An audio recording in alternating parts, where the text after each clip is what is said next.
ശബരിമല സ്വർണ്ണ കവർച്ച കേസിൽ ദേവസ്വം ബോർഡ് മുൻ പ്രസിഡന്റ് എ പത്മകുമാറിനെ കസ്റ്റഡിയിൽ വാങ്ങാൻ SIT ഇന്ന് അപേക്ഷ നൽകും. പത്മകുമാറിന്റെ മൊഴിയുടെ അടിസ്ഥാനത്തിലാണ് തുടർ നടപടി. ഉണ്ണികൃഷ്ണൻ പോറ്റിയുമായുള്ള സാമ്പത്തിക ഇടപാടുകളിൽ വ്യക്തത വരുത്താനാണ് ഈ അന്വേഷണ സംഘത്തിന്റെ നീക്കം. മുരാരി ബാബുവിന്റെ ജാമ്യാപേക്ഷയിൽ ഇന്ന് വാദം തുടരും. ബൈജുവിന്റെയും N വാസുവിന്റെയും ജാമ്യാപേക്ഷയും കോടതി ഇന്ന് പരിഗണിക്കും.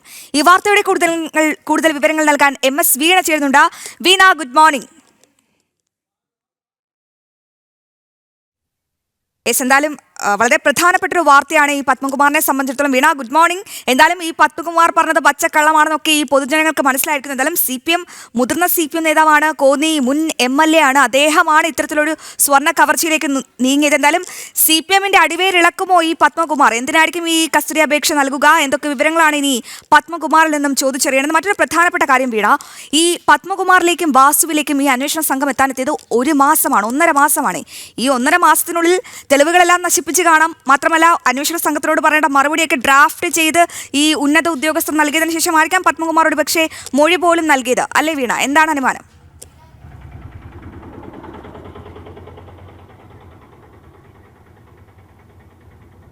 അശ്വതി, നല്ലൊരു ദിവസം ആശംസിക്കുന്നു. Good morning. ഈ കേസുമായി ബന്ധപ്പെട്ട്, ശബരിമല സ്വർണ്ണക്കവർച്ച കേസുമായി ബന്ധപ്പെട്ട് ഇന്ന് കോടതിയിൽ നിന്ന് SIT സംഘം കസ്റ്റഡി അപേക്ഷ നൽകുവാൻ പോവുകയാണ്. കൊല്ലത്തെ കോടതിയിലാണ് ഇതുമായി ബന്ധപ്പെട്ട് കസ്റ്റഡി അപേക്ഷ നൽകുക. അതായത് പത്മകുമാറിനെ കസ്റ്റഡിയിൽ വാങ്ങിയിട്ടില്ലായിരുന്നു. കഴിഞ്ഞ ദിവസം ഇതുമായി ബന്ധപ്പെട്ട് ചോദ്യം ചെയ്യുന്നതിന് നോട്ടീസ് നൽകുകയും തുടർന്ന് SIT സംഘത്തിന് മുമ്പ് ഹാജരാവുകയുമായിരുന്നു പത്മകുമാർ ചെയ്തത്. തുടർന്ന് ഇതുമായി ബന്ധപ്പെട്ട് മൊഴികൾ രേഖപ്പെടുത്തുകയും ആ നടപടികൾ തുടർന്നാണ് കോടതിയിൽ ഹാജരാക്കുകയും തുടർന്ന് കോടതിയിൽ നിന്ന് റിമാൻഡിലേക്ക് അയക്കുകയും ചെയ്തത്. എന്നാൽ കസ്റ്റഡി അപേക്ഷയൊന്നും, കൂടുതൽ ചോദ്യം ചെയ്യുന്നതുമായി ബന്ധപ്പെട്ട് കസ്റ്റഡി അപേക്ഷയൊന്നും SIT സംഘം നൽകിയിരുന്നില്ല. അതിന്റെ നടപടിക്രമങ്ങളുമായിട്ടാണ് ഇന്നിപ്പോൾ SIT സംഘം മുന്നോട്ട് പോകുന്നത്. കാരണം ഇതുമായി ബന്ധപ്പെട്ട് മറ്റുള്ളവരുടെ പങ്കടക്കം വരേണ്ടതുണ്ട്. കാര്യം ആദ്യ ഘട്ടത്തിൽ ശബരിമല സ്വർണ്ണക്കവർച്ച കേസുമായ ആദ്യഘട്ടത്തിൽ പത്മകുമാറിന്റെ ഭരണസമിതി ഇരിക്കുന്ന കാലത്താണ് ഇതുമായി ബന്ധപ്പെട്ടുള്ള കവർച്ച നടക്കുന്നത്. പക്ഷേ ഈ വിവാദങ്ങളെല്ലാം, കവർച്ച വാർത്തകളെല്ലാം പുറത്തു വന്നപ്പോൾ പോലും കൈയൊഴിയുന്ന ഒരു സമീപനമാണ് ആദ്യഘട്ടങ്ങളിൽ പത്മകുമാർ സ്വീകരിച്ചിരുന്നത്. തുടർന്ന് തനിക്ക് ദൈവതുല്യരുണ്ട് എന്നുള്ള ഒരു പ്രഖ്യാപനവും അത്തരത്തിലുള്ള പരാമർശവും ഒക്കെ നടത്തി. ഇപ്പോഴും ആ ചോദ്യം ബാക്കിയാവുകയാണ്. അശ്വതി, ആരാണ് ആ ദൈവ തുല്യർ എന്നുള്ളത്? ആ ദൈവ തുല്യരെ കണ്ടെത്തേണ്ടതുണ്ട്. മുൻ ദേവസ്വം മന്ത്രി കടകംപള്ളിയാണോ എന്നുള്ള ചോദ്യം കൂടി ഉയരുന്നുണ്ട്. മാത്രമല്ല, ഇതുമായി ബന്ധപ്പെട്ട് കൂടുതൽ വിവരങ്ങൾ പത്മകുമാറിൽ നിന്ന് ചോദിച്ചറിയേണ്ടതുണ്ട്. വിശദമായ മൊഴികൾ ഇതുമായി ബന്ധപ്പെട്ട് എടുക്കേണ്ടതുണ്ട്. അതുമായി ബന്ധപ്പെട്ടാണ് ഇത് കസ്റ്റഡിയിൽ വാങ്ങുന്നത്. സാമ്പത്തിക വിവരങ്ങളുണ്ട്. പത്മകുമാറിന്റെ മൊഴിയുടെ വിശദാംശങ്ങൾ നമുക്ക് നേരത്തെ ലഭിച്ചിരുന്നു. അദ്ദേഹം പറഞ്ഞത്, അതായത് അന്നത്തെ ദേവസ്വം മന്ത്രിയായിരുന്ന കടകംപള്ളിയുടെ ഓഫീസിലെത്തി ഈ സ്വർണം കൈമാറുന്നതുമായി ബന്ധപ്പെട്ടുള്ള വിവരങ്ങൾ, ആ ഫയലുകൾ കൃത്യമായി ദേവസ്വം മന്ത്രിയെ ധരിപ്പിച്ചു എന്നാണ് പത്മകുമാർ പറഞ്ഞിരുന്നത്, അല്ലേ?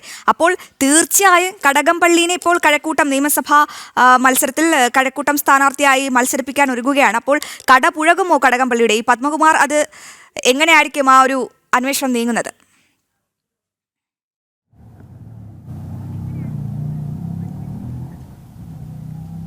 അശ്വതി, ഈ കേസുമായി ബന്ധപ്പെട്ട് ഇത്തരത്തിലുള്ള മൊഴികളൊക്കെ പുറത്തു വന്നിട്ടുണ്ട്. അതായത് ഒരിക്കലും ദേവസ്വം മന്ത്രി അറിയാതെ ദേവസ്വം ബോർഡിന് കീഴിലുള്ള ഒരു ക്ഷേത്രത്തിലെ അത്തരത്തിലുള്ള പ്രവർത്തനങ്ങളൊന്നും നടക്കില്ല.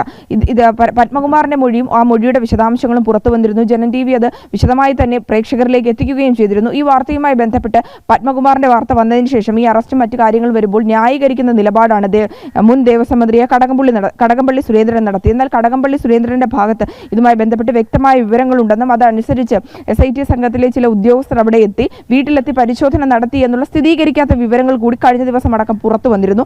ആ വിവരങ്ങളിലടക്കം, അതായത് കടകംപള്ളിയും ചോദ്യം ചെയ്യേണ്ടി വരുമെന്നുള്ള കാര്യം ഏറെ ഉറപ്പാണ്. കാര്യം കഴക്കൂട്ടം എന്ന് പറയുന്ന തിരുവനന്തപുരം ജില്ലയിലെ, അതുപോലെ തന്നെ പാർട്ടിയെ സംബന്ധിച്ചിടത്തോളം ഏറ്റവും പ്രധാനപ്പെട്ട ഒരു മണ്ഡലം കൂടിയാണ്. അത് ഏറെക്കാലം UDFന്റെ കയ്യിലായിരുന്നു. അതിനുശേഷമാണ് തിരിച്ച് LDFന്റെ കയ്യിലേക്ക് കിട്ടുന്നത്. അത് നിലനിർത്തുവാനുള്ള അടവുകളൊക്കെ നടത്തുന്നുണ്ട് എങ്കിൽ പോലും അശ്വതി സൂചിപ്പിച്ചതുപോലെ കടപുഴകാനുള്ള സാധ്യതയുണ്ട്.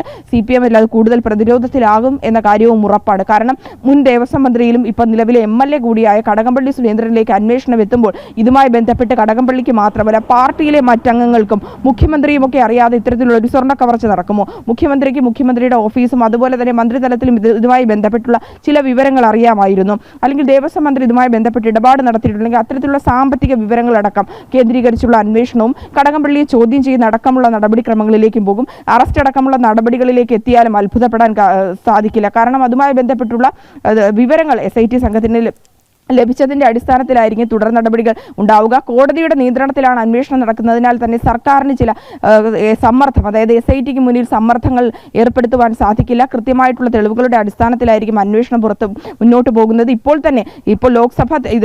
തദ്ദേശ തിരഞ്ഞെടുപ്പുമായി മുന്നോട്ട് പോകുന്ന ഘട്ടത്തിൽ ഇത് തന്നെ ഇപ്പോൾ ശബരിമല വിഷയവുമായി ബന്ധപ്പെട്ട് CPMന്റെ അടുത്ത ആളുകൾ ഇപ്പോൾ, അതായത് പത്മകുമാർ അടക്കം മുൻ MLA ആണ്, പാർട്ടി പ്രവർത്തകനാണ്, ഇതുമായി ബന്ധപ്പെട്ട് അറസ്റ്റിലാകുമ്പോൾ, അതുപോലെ തന്നെ വാസു അടക്കം പാർട്ടിക്ക് പ്രിയപ്പെട്ടവനാണ്, മുഖ്യമന്ത്രിയുമായി അടുത്ത ബന്ധമുണ്ടായിരുന്ന ആൾക്കാരാണ്. അത്തരത്തിലുള്ള മുഖ്യമന്ത്രിയുമായി അടുത്ത ബന്ധവും പാർട്ടിയുമായി അടുത്ത ബന്ധമുള്ളവർ തന്നെ പിടിയിലാകുമ്പോൾ പാർട്ടിയിലെ ഉന്നത നേതാക്കൾക്കും ഇതുമായി ബന്ധപ്പെട്ട പങ്കുണ്ട്, ഇതിന്റെ പങ്ക് പറ്റിയിട്ടുണ്ട് എന്ന് ഉറപ്പായി കഴിഞ്ഞു. അത്തരത്തിലുള്ള ചർച്ചകൾ തന്നെയാണ് പൊതുസമൂഹത്തിലും സജീവമാകുന്നത്.